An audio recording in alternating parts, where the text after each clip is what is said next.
Hello students, आज हम अपना हिंदी व्याकरण का क्लास 3 का लेसन नंबर 3 पढ़ेंगे।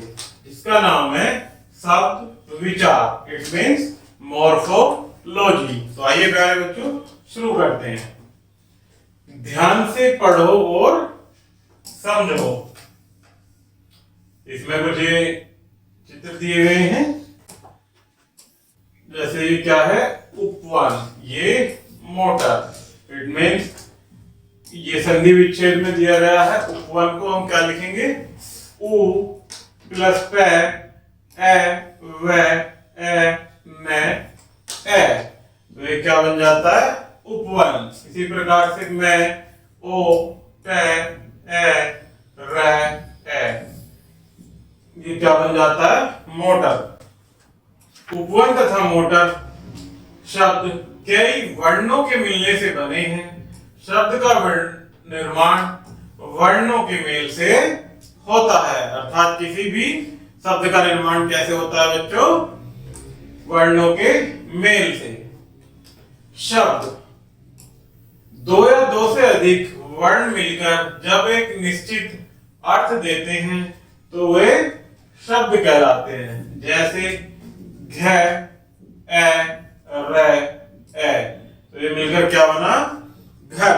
अर्थात घर क्या होता है प्यारे बच्चों, एक निश्चित अर्थ देता है जब कोई शब्द वर्ण मिलकर, दो या दो से अधिक वर्ण मिलकर जब एक निश्चित अर्थ देते हैं। अर्थात घर का क्या अर्थ होता है, निवास स्थान, जहां हम रहते हैं, उसे क्या कहते हैं, घर।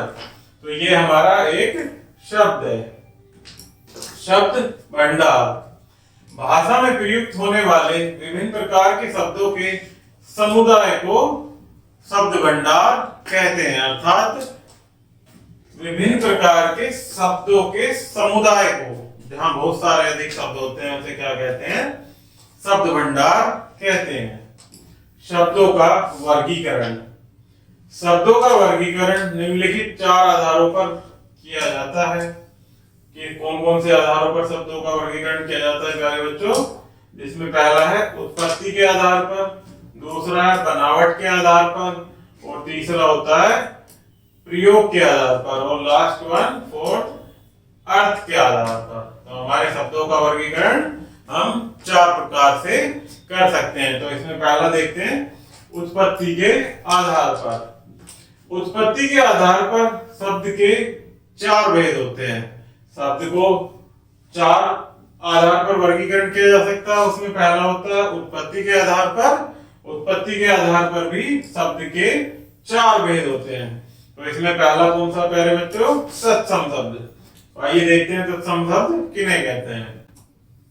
संस्कृत भाषा से लिए गए उन शब्दों को तत्सम शब्द कहते हैं जिनका रूप नहीं बिगड़ा है। जैसे कर्म, पत्र, क्षेत्र, प्रथम आदि, ये हमारे क्या है, तत्सम शब्द, जो कि संस्कृत भाषा से लिए गए उन शब्दों का तत्सम रूप, जो कि अभी उनका रूप नहीं बिगड़ा है। नेक्स्ट होता है तद्भव शब्द। संस्कृत भाषा के वे शब्द जिनके मूल रूप में परिवर्तन आ गया है। अर्थात जो संस्कृत भाषा का मूल रूप होता था उसमें वो परिवर्तित हो गया है, उसे क्या कहते हैं, तद्भव शब्द। जैसे आग, खेत, घी, गांव आदि, ऐसे शब्द तद्भव शब्द कहलाते हैं। अर्थात इनका प्यारे बच्चों मूल रूप क्या होता है, आग का अग्नि। आग का जो संस्कृत का मूल रूप था वो होता है अग्नि। खेत का होता है क्षेत्र। खेत का मूल रूप होता है प्यारे बच्चों क्षेत्र। और इसी प्रकार से घी का जो मूल रूप होता है वो होता है घृत। तो ये संस्कृत के इनके मूल रूप होते हैं।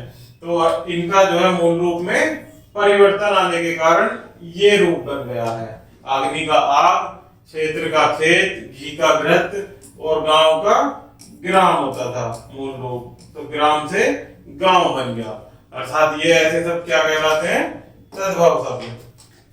नेक्स्ट है आपका देशज शब्द।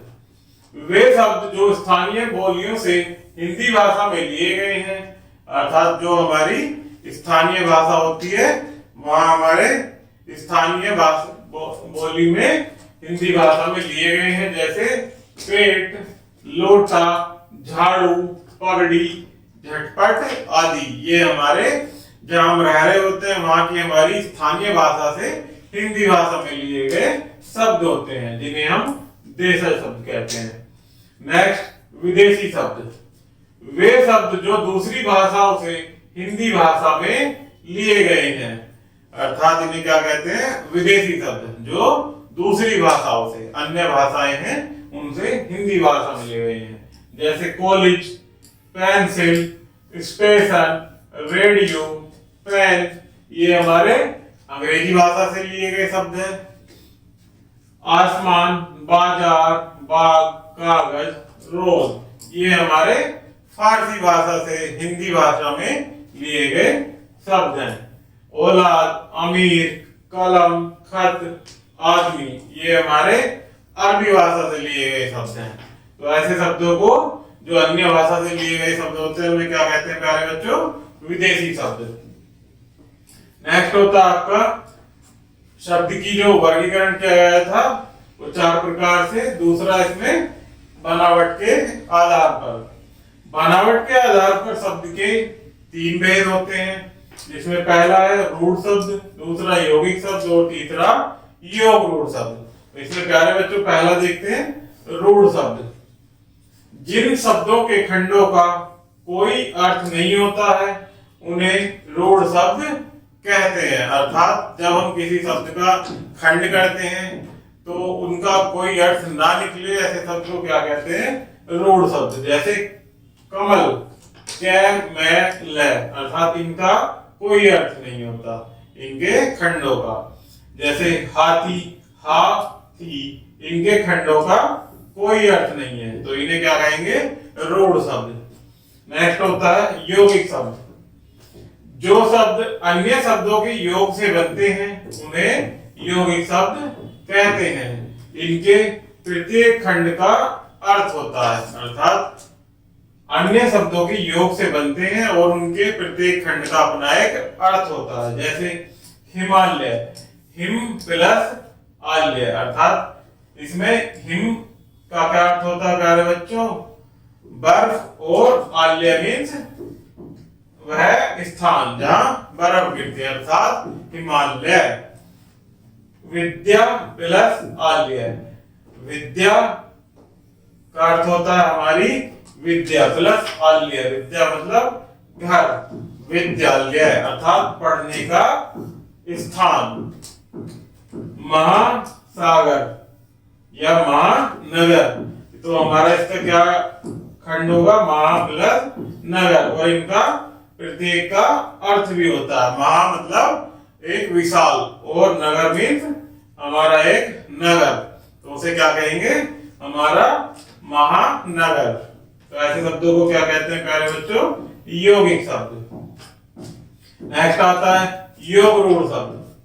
ऐसे यौगिक शब्द जो अपने एक विशेष अर्थ के लिए प्रसिद्ध हो जाते हैं उन्हें योग रूढ़ शब्द कहते हैं। अर्थात ऐसे शब्द जो अपने किसी विशेष अर्थ के लिए प्रसिद्ध हो जाते हैं उन्हें क्या कहते हैं? योग रूढ़ शब्द। जैसे जलज, जल में पैदा होने वाला, मेंढक, मछली, कछुआ, कमल आदि बहुत सी चीजें जो जल में पैदा होती हैं उन सभी को क्या कहते हैं प्यारे बच्चों?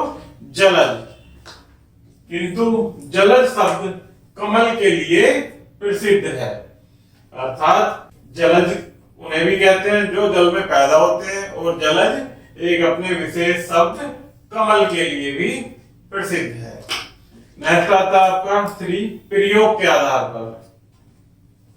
प्रयोग के आधार पर शब्द के 2 भेद होते हैं। पहला होता है विकारी और दूसरा आता है आपका अविकारी। अर्थात प्रयोग के आधार पर शब्द के 2 भेद होते हैं, विकारी और अविकारी। पहला देखते हैं विकारी शब्द। जिन शब्दों में लिंग, वचन, पुरुष, कारक आदि के आधार पर बदलाव आ जाता है उन्हें विकारी शब्द कहते हैं। विकारी शब्द को भी 4 भागों में बांटा गया है, अर्थात जिन शब्दों में लिंग, वचन, पुरुष और कारक आदि के साथ बदलाव आ जाता है उन्हें विकारी शब्द कहते हैं। विकारी शब्द भी 4 वर्गों में बांटे गए हैं। पहला होता है आपका संज्ञा, दूसरा सर्वनाम और तीसरा विशेषण और चौथा क्रिया। ये हमारे कैसे शब्द होते हैं? विकारी शब्द। नेक्स्ट होता है आपका अविकारी शब्द, जिन शब्दों के रूप में किसी प्रकार का परिवर्तन नहीं होता है। अर्थात विकारी में क्या था? जिनमें लिंग वचन पुरुष और कारक के कारण बदलाव आ जाता था, परंतु अविकारी में किसी भी शब्द में किसी भी प्रकार का कोई परिवर्तन नहीं होता है, उन्हें अविकारी शब्द कहते हैं। अविकारी भी 4 प्रकार के होते हैं। कौन कौन से होते हैं 4 प्रकार के अविकारी? पहला होता है क्रिया विशेषण, दूसरा संबंध बोधक, तीसरा समुच्चय बोधक और चौथा विस्मयादि बोधक। ये हमारे चारों कैसे शब्द होते हैं? अविकारी शब्द। नेक्स्ट आता है प्यारे बच्चों अर्थ के आधार पर शब्दों का वर्गीकरण। अर्थ के आधार पर शब्द के 2 भेद होते हैं। कौन कौन से? सार्थक शब्द और निरर्थक शब्द। तो सार्थक शब्द की परिभाषा देखते हैं। जिन शब्दों का कोई अर्थ होता है वे सार्थक शब्द कहलाते हैं। अर्थात जो अर्थ सहित होते हैं उन्हें क्या कहते हैं? सार्थक शब्द। जैसे कलम, पुस्तक, मेज आदि, ये कहते हैं हमारे सार्थक शब्द। दूसरा होता है निरर्थक शब्द। जिन शब्दों का कोई अर्थ न निकले वे निरर्थक शब्द कहलाते हैं। जैसा कि प्यारे बच्चों आप नाम के माध्यम से ही पता ज्ञात कर सकते हैं कि सार्थक जिसका कोई अर्थ निकले, निरर्थक जिसका कोई अर्थ ना निकले, उसे क्या कहते हैं? निरर्थक शब्द। जैसे चाय वाय, लोटा ओटा, खाना वाना। तो इसमें वाय, ओटा, वाना आदि कैसे शब्द हैं? निरर्थक शब्द, अर्थात इनका कोई अर्थ नहीं निकलता है। स्मरण रखें ऊपर लिखे शब्दों में वाय, ओटा, वाना का कोई अर्थ नहीं होता है, अतः ये सभी शब्द निरर्थक शब्द कहलाते हैं। तो प्यारे बच्चों ये हमारा लेसन यही समाप्त होता है। आशा करता हूं कि आपको यह चैप्टर जरूर पसंद आया होगा। वीडियो में किसी प्रकार की कोई समस्या हो तो कृपया कमेंट बॉक्स में कमेंट कीजिएगा। धन्यवाद।